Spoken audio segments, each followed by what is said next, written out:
শুরুতে জানিয়ে দেব ইউক্রেনে উচ্চ সতর্কতা জারি, তুরস্কের কাছে রুশ সৈন্য সমাবেশ।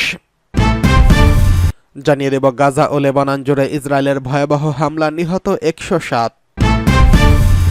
এরপরে জানিয়ে দেব রহস্যজনক আচরণ স্যাটেলাইটের, ভারত মহাসাগর থেকে এখন আমেরিকার দিকে যাচ্ছে। সর্বশেষ জানিয়ে দেব ইয়েমেনে ইঙ্গো মার্কিন অব্যাহত হামলা, হামাস নেতৃবৃন্দকে ইয়েমেনে আসার আহ্বান। ইউক্রেনে উচ্চ সতর্কতা জারি, তুরস্কের কাছে রুশ সৈন্য সমাবেশ। বিমান হামলার বিষয়ে উচ্চ সতর্কতা জারি করেছে ইউক্রেন। ওই দেশের শীর্ষ সামরিক কমান্ডার বলছেন, হাজার হাজার রুশ সৈন্য তুরস্ক অঞ্চলে অগ্রসর হওয়ার জন্য প্রস্তুত করা হয়েছে। ইউক্রেনের জেনারেল ওলেকজান্ডার সিরস্কি টেলিগ্রামে লিখেছেন, তাদের সামরিক নেতৃত্বের নির্দেশের পর তারা আমাদের সৈন্যদের হটিয়ে দেওয়ার এবং আমাদের নিয়ন্ত্রণাধীন ভূখণ্ডের আরও অভ্যন্তরে প্রবেশের চেষ্টা করেছে। আগস্ট মাসে ইউক্রেন তুরস্ক অঞ্চলে অতর্কিত অনুপ্রবেশ করছিল, সীমান্ত অঞ্চলে বেশ কয়েকটি শহর ও গ্রামের নিয়ন্ত্রণ নিয়েছিল। ইউক্রেনের আঞ্চলিক গভর্নররা জানিয়েছেন, দক্ষিণাঞ্চলে বিমান হামলায় কমপক্ষে 6 জন নিহত হয়েছেন, তাদের মধ্যে 5 জনই জাপোরিঝিয়ার বাসিন্দা। একটি বাসভবনও ধ্বংস করা হয়েছে। জাপোরিঝিয়ায় শিশুসহ অন্তত 12 জন আহত হয়েছে। ওয়াশিংটন পোস্ট রয়টার্সকে জানিয়েছেন, যুক্তরাষ্ট্রের নবনির্বাচিত প্রেসিডেন্ট ডোনাল্ড ট্রাম্প নির্বাচনের পর রুশ নেতা ভ্লাদিমির পুতিনের সঙ্গে কথা বলেছেন। তিনি ইউক্রেনের সংঘাত বৃদ্ধি না করতে অনুরোধ জানিয়েছেন। ওয়াশিংটন পোস্ট জানিয়েছে, ট্রাম্প বৃহস্পতিবার ফোন করে পুতিনকে ইউরোপে আমেরিকার পর্যাপ্ত সামরিক উপস্থিতির বিষয়টি স্মরণ করিয়ে দেন। ট্রাম্প ফ্লোরিডায় তার মার-এ-লাগো এস্টেট থেকে ফোন কলটি করেছেন। ফোন করার বিষয়টি ট্রাম্পের জনসংযোগ কর্মকর্তা স্টিভেন চিয়ং এড়িয়ে যান। এক লিখিত বিবৃতিতে তিনি বলেছেন, প্রেসিডেন্ট ট্রাম্প বিশ্বের অন্য নেতাদের মধ্যে ব্যক্তিগত ফোন কলের বিষয়ে আমরা মন্তব্য করি না। ক্রেমলিন আরও জানিয়েছে, সোমবার এই কথোপকথনের বিষয়টি অস্বীকার করছেন। রয়টার্স জানিয়েছে, ক্রেমলিনের মুখপাত্র দিমিত্রি পেসকভ বলছেন, এটা একেবারেই অসত্য, নির্ভেজাল গল্প, এটা মিথ্যাচার তথ্য মাত্র, এর কোনো কথোপকথনের ঘটনা আমাদের এখানে ঘটেনি।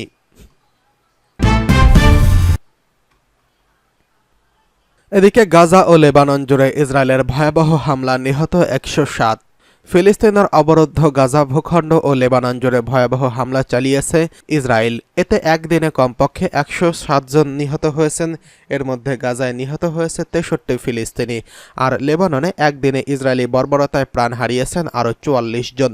পৃথক এই খবরের তথ্য জানিয়েছে সংবাদ মাধ্যম আল জাজিরা, বার্তা সংস্থা আনাদোলো। আল জাজিরা বলছে, মঙ্গলবার ভোর থেকে গাজা জুড়ে ইসরায়েলি হামলায় কমপক্ষে 63 জন নিহত হয়েছে বলে মেডিকেল সূত্র আল জাজিরাকে জানিয়েছেন। এছাড়া গাজার পশ্চিম দেইর আল বালাহের আল নুসৈরাত শরণার্থী শিবিরের মসজিদের কাছে জনাকীর্ণ এলাকায় ইসরায়েলি বিমান হামলায় কমপক্ষে আরও 6 জন নিহত হয়েছেন। এতে করে গত বছরের অক্টোবর থেকে এই পর্যন্ত মোট মৃতের সংখ্যা বেড়ে দাঁড়িয়েছে 43,665 জনে। মঙ্গলবার অবরুদ্ধ এই ভূখণ্ডের স্বাস্থ্য মন্ত্রণালয় জানিয়েছে, 1 বছরেরও বেশি সময় ধরে চলা এই হামলায় আহত হয়েছে 1,03,076 ফিলিস্তিনি।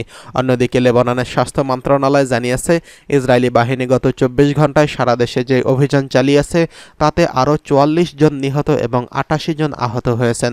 এতে করে গত বছরের অক্টোবর থেকে চলা ইসরায়েলি হামলায় মৃতের সংখ্যা বেড়ে 3,287 জনে দাঁড়িয়েছে। আহত হয়েছেন আরও 14,000-এরও বেশি মানুষ। গত বছরের অক্টোবরে ফিলিস্তিনের অবরুদ্ধ গাজা ভূখণ্ডে ইসরায়েলি আগ্রাসন শুরু হওয়ার পর থেকেই লেবাননের সশস্ত্র গোষ্ঠী হিজবুল্লাহর সঙ্গে সংঘাত চলছে ইসরায়েলের। তবে গত সেপ্টেম্বর মাস থেকে হিজবুল্লাহর সঙ্গে ইসরায়েলের পূর্ণমাত্রার যুদ্ধ শুরু হয়। এরপর গত 23 সেপ্টেম্বর থেকে রাজধানী বৈরুতের পাশাপাশি লেবানন জুড়ে ব্যাপক বিমান হামলা চালিয়ে যাচ্ছে ইসরায়েল। ইসরায়েলি সামরিক বাহিনীর দাবি, সশস্ত্র গোষ্ঠী হিজবুল্লাহর অপারেটিভস অবকাঠামো এবং অস্ত্রাগারকে লক্ষ্য করে এই হামলা চলছে। হিজবুল্লাহ পাল্টা আঘাত হেনেছে। লেবাননে অভিযানরত ইসরায়েলি সেনা সদস্যদের হত্যার পাশাপাশি ইসরায়েলের বেশ গভীরে সামরিক ঘাঁটিতে অত্যাধুনিক মিসাইল দিয়ে হামলা চালিয়েছে শক্তিশালী এই সশস্ত্র গোষ্ঠীটি। এই অবস্থায় যুদ্ধ মধ্যপ্রাচ্যের বাইরেও অনেক দূরে ছড়িয়ে পড়তে পারে বলে হুঁশিয়ারি উচ্চারণ করেছে ইরান।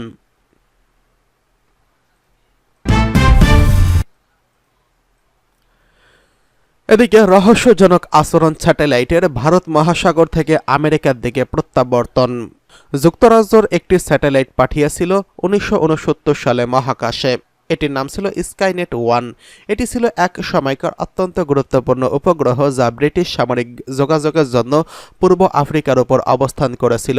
একসময় পৃথিবী থেকে হাজার হাজার মাইল দূরে আকাশে নিজস্ব কক্ষপথে নির্দিষ্ট কাজ চালিয়ে যাচ্ছিল সেই স্যাটেলাইট। তবে কিছুদিন আগে বিজ্ঞানীরা এমন একটি অস্বাভাবিক বিষয় আবিষ্কার করেন যা তাদের অবাক করে দিয়েছিল। স্যাটেলাইটটি হঠাৎ করেই তার নির্ধারিত কক্ষপথ ছেড়ে দেয় এবং কয়েক হাজার মাইল দূরে চলে যায়। আগে ভারত মহাসাগরের উপরে, এখন অবস্থান করছে আমেরিকার দিকে। কিন্তু কেন এই আচরণ ঘটল, এমন উত্তর খুঁজতে বিজ্ঞানীরা দিশেহারা হয়ে পড়ছেন। কক্ষপথের নিয়ম অনুযায়ী অর্ধ টন ওজনের একটি স্যাটেলাইট কখনোই নিজের অবস্থান থেকে এত দূরে সরে যেতে পারে না। এমন ঘটনা একেবারেই অসম্ভব। তাই তারা একটি তত্ত্ব দাঁড় করিয়েছেন, হয়তো স্যাটেলাইটটি ইচ্ছাকৃতভাবে সরানো হয়েছে, কিন্তু কে বা কিভাবে এমন কিছু করতে পারে, প্রশ্নের কোনো স্পষ্ট উত্তর তাদের কাছে নেই। স্কাইনেট 1 এমন একটি স্থানে চলে গেছে যেখানে পৃথিবী থেকে কিছু দূরে একটি গ্র্যাভিটি ওয়েল তৈরি হয়েছে, যার মধ্যে এটি এখন ঘুরপাক খাচ্ছে, এক জায়গায় থেকে আরেক জায়গায় ঘুরছে, একে অন্য স্যাটেলাইটের কক্ষপথের কাছাকাছি চলে এসেছে। এমন অবস্থায় আরও বেশি রহস্যের জন্ম দিয়েছে, কারণ এটি এখন কর্মক্ষম নয় এবং কোনো এক সময় অন্য স্যাটেলাইটের সঙ্গে ধাক্কা খেয়ে বড় ধরনের বিপর্যয়ের সম্ভাবনা রয়েছে। একজন মহাকাশ পরামর্শক দাবি করছেন, এটি এখন মহাকাশের এক বিপজ্জনক জায়গায় পৌঁছেছে। আমরা নিশ্চিত না যে কিভাবে এটি হলো, কিন্তু এই স্যাটেলাইটের এমন আচরণ পৃথিবী ও মহাকাশ গবেষণার নতুন এক রহস্যের জন্ম দিয়েছে। কিন্তু সবচেয়ে বড় প্রশ্ন হলো, এটি ভালো ছিল নাকি খারাপ? এখন পর্যন্ত কেউ বলতে পারছে না, কারণ এই অদ্ভুত ঘটনার পরিণতি কী হবে তা বলা কঠিন রয়েছে। কিছু বিজ্ঞানী ধারণা করছেন এটি কোনো ভুল বা প্রযুক্তিগত ত্রুটি হতে পারে, আবার কিছু বিজ্ঞানী বিশ্বাস করছেন এটি ইচ্ছাকৃত ঘটনা, যাতে আমাদের সামনে বড় কোনো উদ্দেশ্য লুকানো থাকতে পারে। স্যাটেলাইটটির রহস্যময় আচরণ এখন পুরো বিশ্বের বিজ্ঞানী, গবেষক এবং মহাকাশ বিশেষজ্ঞদের মধ্যে একটি অজানা প্রশ্ন হয়ে দাঁড়িয়েছে। এদিকে ইঙ্গো মার্কিন আগ্রাসনে ইয়েমেনি হামলার জবাবে নাহাল শরিক ঘাঁটিতে ক্ষেপণাস্ত্র হামলা। ইয়েমেনে ইঙ্গো মার্কিন অব্যাহত হামলা ও হামাস নেতৃবৃন্দকে ইয়েমেনে আসার আহ্বান। ইঙ্গো মার্কিন জঙ্গি বিমানগুলো ইয়েমেনের আল হুদেইদা প্রদেশে বোমা বর্ষণ করছে। ইয়েমেনি সংবাদ সূত্রগুলো জানিয়েছে, আজ ইয়েমেনের হুদেইদা প্রদেশে দক্ষিণাঞ্চলে আল ফাজে এবং আত্তাহিয়া জেলায় বোমা চালায় মার্কিন ও ব্রিটিশ জঙ্গি বিমান। সাম্প্রতিক দিনগুলোতে ইয়েমেনের ইঙ্গো মার্কিন হামলা জোরদার হয়েছে। গতকালও ইঙ্গো মার্কিন জঙ্গি বিমানগুলো ইয়েমেনের সাদা ও ওমরান প্রদেশের নানা ঘাঁটিতে হামলা চালিয়েছে। আল মাসিরাহ টেলিভিশন জানিয়েছে, ইয়েমেনের ওমরান প্রদেশের হারফ সুফিয়ান অঞ্চলের একটি সাদা প্রদেশের আবারাহা শহরে সাফারা অঞ্চলে দুটি হামলা চালায় ইঙ্গো মার্কিন বাহিনী। সাম্প্রতিক দিনগুলোতে ইয়েমেনের রাজধানী সানায় বারবার হামলা চালিয়েছে আগ্রাসী ইঙ্গো মার্কিন অক্ষ। গত রোববার ওমরান প্রদেশে সুফিয়ান শহরের এক রাজধানী সানা প্রদেশে আল হাফালা এলাকায় সানহান শহরে কয়েকবার অভিযান চালিয়েছেন। গাজা ও লেবাননে মুসলিম জনগণের প্রতি ইয়েমেনের সর্বাত্মক সহায়তা বন্ধ করতে চাপ সৃষ্টির লক্ষ্যেই এসব হামলা চালিয়েছে ইঙ্গো মার্কিন আগ্রাসী চক্র। ইয়েমেনি সশস্ত্র বাহিনীর মুখপাত্র ব্রিগেডিয়ার জেনারেল ইয়াহিয়া সারি বলেছেন, দেশটির সশস্ত্র সাম্প্রতিক দিনগুলোতে চালানো ইঙ্গো মার্কিন আগ্রাসনের জবাবে অধিকৃত ফিলিস্তিনের ইয়াফা অঞ্চলে দক্ষিণ পূর্বাঞ্চলের নাহাল শরিক ঘাঁটিতে ফিলিস্তিন 2 নামক ব্যালিস্টিক ক্ষেপণাস্ত্র দিয়ে হামলা চালিয়েছে। তিনি বলেছেন, এই সফল ও নিখুঁত হামলায় রয়েছে ওই ঘাঁটিতে আগুন ধরে গেছে।